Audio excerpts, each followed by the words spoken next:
Hi, thank you for joining me. I'm going to be reading the Earth Class Notes written by the 12th Apostle, entitled Unbinding.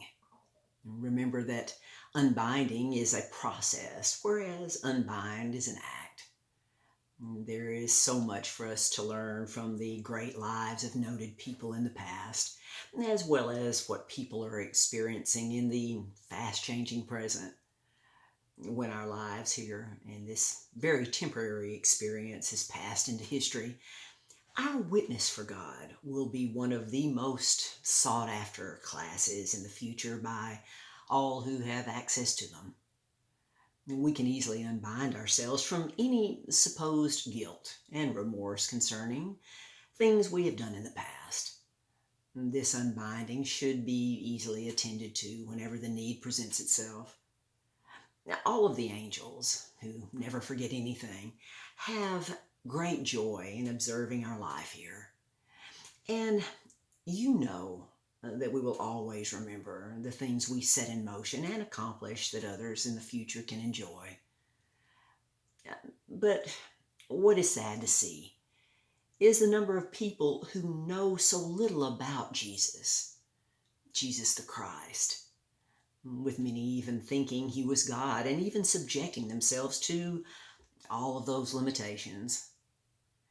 You can easily unbind yourself. You can be set free if you apply the truth that I've given you.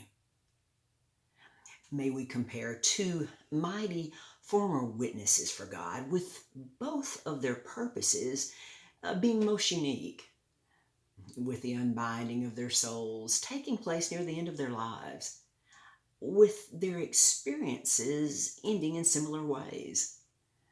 The judge of Israel, Samson's life, was uniquely orchestrated by God, who directed a mighty holy angel to cause Samson's mother to conceive, for the purpose of Samson delivering Israel from the violent oppression of its surrounding enemies. It was difficult for him to balance many of his instinctive desires, particularly for Delilah. Israel's enemy used this weakness. Consider how the unbinding of Samson's soul began when he was blinded. When he was blinded and enslaved by the enemy, and how he accomplished his greatest objective at his death.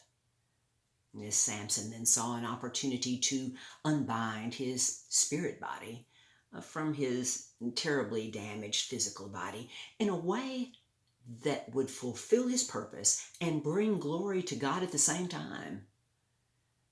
Saul of Tarsus spent the great majority of his life here opposing the one who claimed to be the Son of God, rejecting Jesus, and finally using his legal power to have Jesus crucified. After his blinding experience with scales having fallen from his eyes, Paul began his ministry, being used to write most of the New Testament record.